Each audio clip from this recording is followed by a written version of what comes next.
आज हम देखते हैं भारत सरकार ने 59 मोबाइल एप्लीकेशन पर प्रतिबंध लगा दिया है। अब देखने का प्रयास करेंगे कि सरकार ने किस अधिनियम की शक्ति के तहत इन पे प्रतिबंध लगाया है, क्या सरकार लगा सकती है ऐसे प्रतिबंध और किस एजेंसी की सलाह पर या शिकायत पर यह कार्रवाई की गई है। तो ministry of electronics and IT ने सरकार ने उन 59 मोबाइल ऐप पर प्रतिबंध लगाया है जो भारत की संप्रभुता, अखंडता, भारत की रक्षा, राज्य की सुरक्षा और सार्वजनिक व्यवस्था के लिए नुकसानदेह हैं।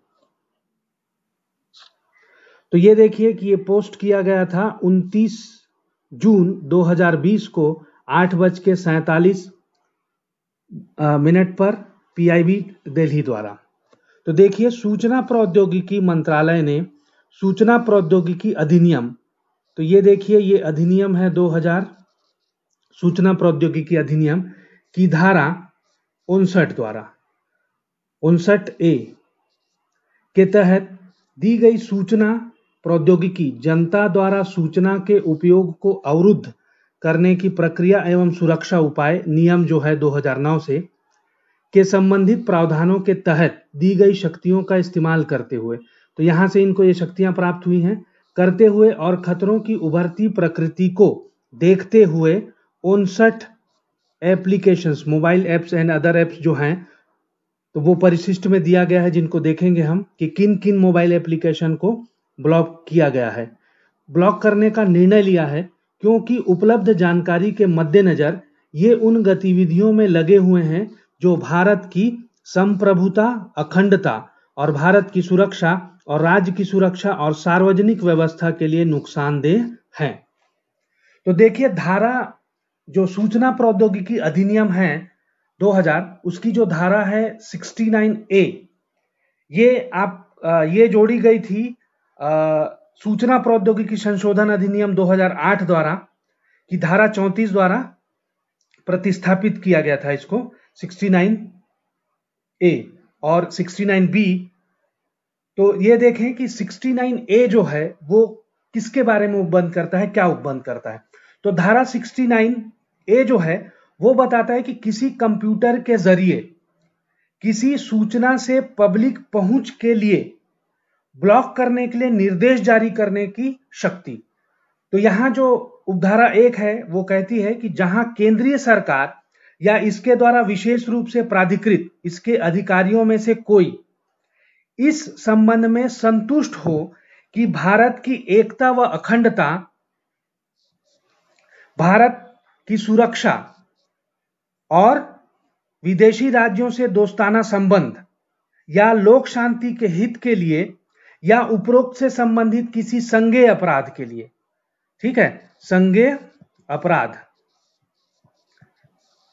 को कारित करने के लिए उत्प्रेरणा को निवारित करने के लिए ऐसा किया जाना आवश्यक समझती है, तो यह उपधारा जो उपधारा 2 है के प्रावधानों के अनुसार लेखबद्ध किए जाने वाले कारणों के लिए आदेश द्वारा सरकार की किसी एजेंसी या फिर मध्यवर्ती को किसी कंप्यूटर संसाधन में उत्पादित, प्रेषित, प्राप्त, संचित या धारित किसी सूचना को जनता द्वारा पहुंच के लिए ब्लॉक करने या कराने के लिए निर्देश दे सकेगी। तो यहां पे ये शक्ति है। अब देखिए, जो उपधारा 2 है वो कहती है कि प्रक्रिया और सुरक्षा मानक जिसके अनुसार जनता द्वारा पहुंच के लिए ऐसा ब्लॉक किया जाए ऐसे होंगे जिन्हें विहित किया जाए। तो इसकी सारी इस संबंध में जो सारे उपबंध हैं वो किए जाएंगे। और उपधारा 3 जो है वो बोलता है कि मध्यवर्ती जो उपधारा 1 के अधीन जारी निर्देशों की अनुपालना करने में असफल हो जाता है, ऐसी अवधि के कारावास से, मतलब यहां पे दंड देने की शक्ति भी है जो 7 वर्ष तक की हो सकेगी। तो ध्यान रखिएगा, 7 वर्ष तक के कारावास का प्रावधान है, दंडित किया जाएगा और जुर्माने से भी दंडित किया जाएगा। तो ये हमने देखा कि सूचना प्रौद्योगिकी अधिनियम 2000 की धारा 69A जो है क्या उपबंध करती है। देखिए, तकनीकी प्रगति और डिजिटल दुनिया में एक प्राथमिक बाजार के मामले में भारत पिछले वर्षों के दौरान भारत एक प्रमुख नव प्रवर्तक के रूप में उभरा है। तो ठीक उसी समय डेटा सुरक्षा से संबंधित पहलुओं और 130 करोड़ भारतीयों की निजता की सुरक्षा के लिए चिंताएं बढ़ गई हैं। हाल ही में गौर किया गया है कि इस तरह की चिंताओं से हमारे देश की संप्रभुता और सुरक्षा को भी खतरा है। सूचना प्रौद्योगिकी मंत्रालय को विभिन्न स्रोतों से तमाम शिकायतें मिली हैं, जिनमें एंड्रॉइड व iOS प्लेटफॉर्म पर उपलब्ध कई मोबाइल ऐप के दुरुपयोग के बारे में विभिन्न प्रकार की रिपोर्ट शामिल है। उनका दुरुपयोग चोरी करने के लिए और उपयोगकर्ताओं के डेटा को अनधिकृत तरीके से उन सर्वरों पर प्रसारित करने में किया जा रहा है, जो भारत के बाहर स्थित हैं। इन आंकड़ों का संकलन और इनकी माइनिंग एवं प्रोफाइलिंग उन तत्वों द्वारा किया जा रहा है जो राष्ट्रीय सुरक्षा और भारत की रक्षा के लिए खतरनाक हैं। इस प्रकार उसका प्रभाव अंततः भारत की संप्रभुता और अखंडता के लिए नुकसानदेह है। यह काफी गंभीर मामला है और तत्काल चिंता का विषय है, जिसके लिए तुरंत कदम उठाने की आवश्यकता है। तो देखिए, गृह मंत्रालय के अंतर्गत भारतीय साइबर अपराध समन्वय केंद्र ने भी इन दुर्भावनापूर्ण ऐप को ब्लॉक करने के लिए एक व्यापक सिफारिश भेजी है। तो इस मंत्रालय को कुछ ऐप के संचालन के संबंध में डेटा सुरक्षा और उपयोगिता के लिए जोखिम के बारे में नागरिकों की चिंताओं को जाहिर करने वाली कई प्रस्तुतियां भी मिली हैं। तो computer emergency response team CIRT-IN, तो एक्चुअल में देखिए यहां पे इसका पूरा नाम है भारतीय कंप्यूटर आपातकाल प्रत्युत्तर team, Indian computer emergency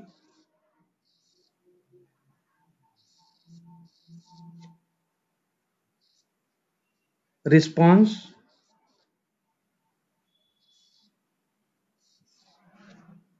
team. तो ये इसकी जो परिभाषा है वो आपको मिलेगी IT एक्ट 2000 के सेक्शन 2 UA में। तो इसमें यह बताया गया है कि Indian computer emergency response team, तो means an agency established under subsection 1 of section 70B। तो 70B क्या कहता है कि जो सरकार है, समुचित जो सरकार है वो मतलब केंद्रीय सरकार जो है राजपत्र में अधिसूचना द्वारा सरकार की किसी एजेंसी को नियुक्त करेगी जिसे भारतीय कंप्यूटर आपातकालीन अनुक्रिया टीम कहा जाएगा। तो ये बताया गया है आपको 70B में जो टीम बनेगी। तो सार्वजनिक व्यवस्था संबंधी मुद्दों पर डेटा की सुरक्षा और गोपनीयता के उल्लंघन के बारे में नागरिकों की कई प्रस्तुतियां मिली हैं। इस प्रकार संसद के बाहर और भीतर दोनों विभिन्न जनप्रतिनिधियों द्वारा इस मुद्दे को उठाया गया और इसी तरह की चिंताएं जताई गई हैं। हमारे नागरिकों की निजता के साथ साथ भारत की संप्रभुता को नुकसान पहुंचाने वाले ऐप के खिलाफ सख्त कार्रवाई करने के लिए एक व्यापक जनभावना उमड़ी है। तो इनके आधार पर हाल में प्राप्त विश्वसनीय इनपुट से पता चला है कि ऐसे ऐप भारत की संप्रभुता और अखंडता के लिए खतरा पैदा करते हैं। भारत सरकार ने इन मोबाइल और गैर मोबाइल इंटरनेट सक्षम उपकरणों के उपयोग में किए गए कुछ ऐप के उपयोग पर रोक लगाने का निर्णय लिया है और ये जो ऐप हैं वो संलग्न परिशिष्ट में दिए गए हैं। तो यह कदम जो है वो करोड़ों भारतीय मोबाइल और इंटरनेट उपयोगकर्ताओं के हितों की रक्षा करेगा। यह निर्णय भारतीय साइबर स्पेस की सुरक्षा एवं संप्रभुता निश्चित करने के लिए एक लक्षित कदम है। तो देखिए ये अपेंडिक्स में दिया हुआ है कि TikTok, SHAREit, KY, UC browser, Baidu map, Shein, Clash of Titans, DU, battery saver, Helo, Likee, YouCam makeup, MI community, CM browser, virus cleaner, APUS browser, रोमवी, club factory, news dog, battery plus, WeChat, selfie city, mail master, parallel space, MI video call, WeSync, ES file explorer, Viva video, DU video INC, माई2, Vigo video, new video status, DU recorder, vault hide, cleaner DU app studio, DU cleaner, DU browser, Hago play with new friends, cam scanner, clean master और wonder camera, photo wonder, QQ player,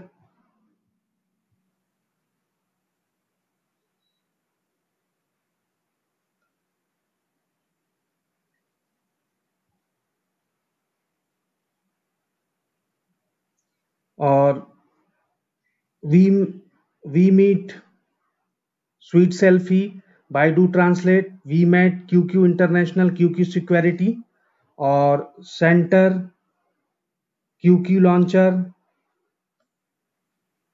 you video, V fly status video, mobile legends और DU privacy जो है ये apps हैं जिनको block कर दिया गया है। और इस डिस्क्रिप्शन में जाके आप ये जो नोटिफिकेशन है वो डाउनलोड कर सकते हैं pib.gov.in। धन्यवाद।